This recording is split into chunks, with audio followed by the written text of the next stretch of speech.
আজ এসেছি পশ্চিমবঙ্গের কাশী। চমকে গেলেন তো? পশ্চিমবঙ্গের কাশী সেটা আবার কি? হ্যাঁ, পশ্চিমবঙ্গের কাশী।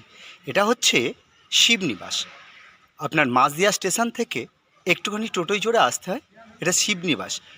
মহারাজ কৃষ্ণচন্দ্র একবার রাত্রেবেলা স্বপ্ন দেখেন যে বাবা কাশী বিশ্বনাথ তাকে বলছে, তুই আমার পুজো কর, আমি কাশী ছেড়ে তোর রাজধানীতে গিয়ে অবস্থান করব। তখন মহারাজ কৃষ্ণচন্দ্র এই শিবনিবাসে একটি শিব মন্দির তৈরি করেন। শিব মন্দিরটি বড় অদ্ভুত। দেখুন, এখান থেকেই দেখা যাচ্ছে এটা একটি অষ্টভুজ আকৃতির। অষ্টকোণা আছে, অষ্টকোণা, বড় লম্বা, 120 ফুট এর উচ্চতা। এর ভিতরে যে কোষ্ঠী পাথরের শিবলিঙ্গটি আছে, এটা এশিয়ার দ্বিতীয় বৃহত্তম শিবলিঙ্গ। এটি কোষ্ঠী পাথর দিয়ে তৈরি। এর উচ্চতা 9 ফুট। আর এটি একটি প্রস্তরখণ্ড দিয়েই শিবলিঙ্গটাকে তৈরি করা হয়েছে। আর আরেকটি মতবাদ আছে যে এইখানে শিবলিঙ্গ তৈরি করার পিছনে তখন পশ্চিমবঙ্গে প্রচণ্ড বর্গীর হানাদাররা ছিল। মানে বর্গী মারাঠা হানাদাররা বারে বারে এই দেশগুলিকে আক্রমণ করত এবং এখানকার জনবসতিকে খুব উৎপাত করত। সেই সময় মহারাজ কৃষ্ণচন্দ্র মনে করেন যে বর্গীরা তো খুব শিবভক্ত, যদি এই রাজ্যে আমি অনেক করে শিব মন্দির তৈরি করতে পারি, তাহলে বর্গী হানাদার হাত থেকে আমরা রক্ষা পেতে পারি। সেই জন্যে তিনি এই শিবনিবাসে এসে 108টি শিব মন্দির তৈরি করেন। যদিও 108টি শিব মন্দিরের মধ্যে এখন মাত্র 2টি বর্তমান আছে। এইখানে 3টি মন্দির আছে। 3টি মন্দির আমি দেখাচ্ছি। 3টি মন্দিরের মধ্যে একটি হচ্ছে রাম সীতার মন্দির, আর 2টো হচ্ছে শিব মন্দির। এই যে শিব মন্দিরটা পিছনে দেখতে পাচ্ছেন, এটা হচ্ছে সবচেয়ে বড়। এর নাম হচ্ছে রাজরাজেশ্বর। সামনে আরেকটি শিব মন্দির আছে, তার উচ্চতা কিছুটা কম। সেটা একটি মতবাদ হচ্ছে একবার মহারাজ কৃষ্ণচন্দ্র এইসব এলাকায় অত্যন্ত ডাকাতের উৎপাত বেড়ে গিয়েছিল। সেই জন্য তিনি কৃষ্ণগঞ্জে এই যে পাশেই চূর্ণী নদী আছে, চূর্ণী নদীর কাছে ডাকাত হানাদারদের ধরার জন্য তিনি ওঁত পেতে বসেছিলেন। মুখ ধুতে যাচ্ছেন, ঠিক সেই সময় একটি রুই মাছ লাফিয়ে তার পায়ের কাছে এসে পড়ে। সেই দেখে রাজ জ্যোতিষী গণনা করে বলেন, এই জায়গা অত্যন্ত ভালো। তার কারণ হচ্ছে রাজভোগ্য রুই মাছ যখন রাজার কাছে এসে ধরা দিয়েছে, এ জায়গা অত্যন্ত শুভ। আপনি কৃষ্ণনগর থেকে এসে এইখানে রাজধানী স্থানান্তরিত করতে পারেন। এই হচ্ছে এইখানকার আরেকটি মতবাদ। এখানে শ্রাবণ মাসে প্রচুর ভিড় হয়, প্রচুর মানুষ এখানে জল ঢালতে আসেন। আর শিবলিঙ্গ তো অবশ্যই দেখাবো। লিঙ্গটি রয়েছে, সেটির উচ্চতা 9 ফুট। 9 ফুট উচ্চতা। সেই জন্য দুধ গঙ্গা জল ঢালার জন্য একটি সিঁড়ি তৈরি করা আছে। সেই সিঁড়ির উপর দিয়ে উঠে বাবার মাথায় জল ঢালতে হয়। আর দ্বিতীয়টি হচ্ছে 7 ফুট, সেটারও একটা ছোট সিঁড়ি করা আছে। দুটো মন্দিরই, দুটো শিবলিঙ্গই আপনাদের দেখাবো। এই মন্দিরের গঠনটি সম্পূর্ণ ভিন্ন।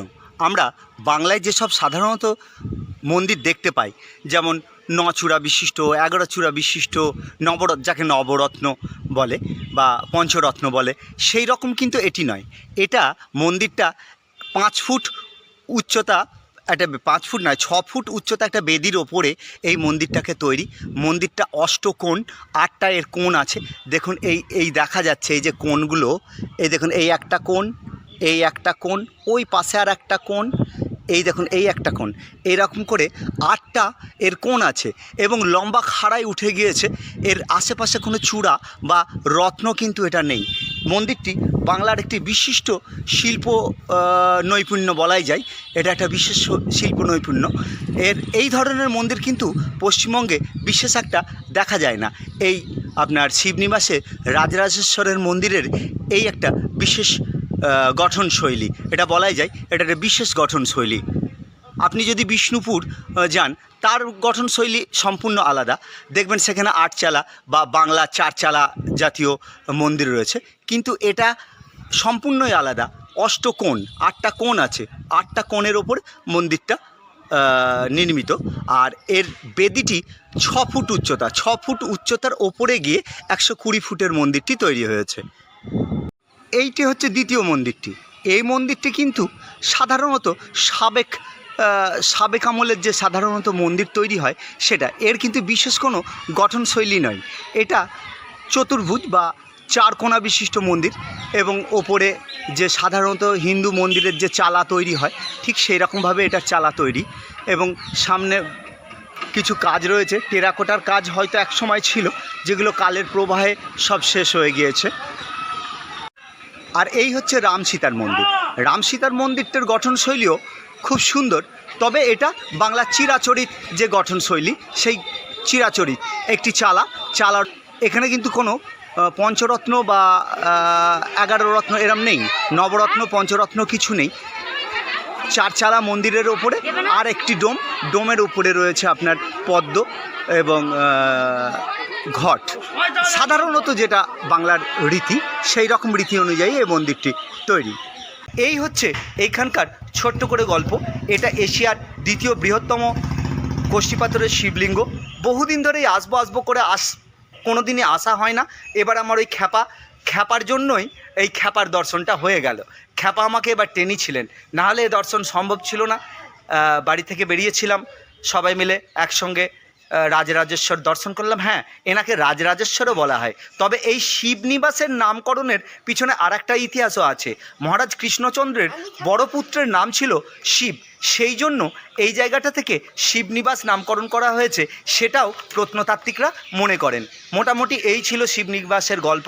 যদি ভালো লাগে তবে অবশ্যই একটা লাইক করবেন, কমেন্ট করবেন। ভালো লাগলে আমরা অনুপ্রেরণা পাই, আবার নতুন নতুন ভিডিও আপনাদের সামনে নিয়ে আসতে পারি। ধন্যবাদ, সবাই ভালো থাকবেন। না হাত না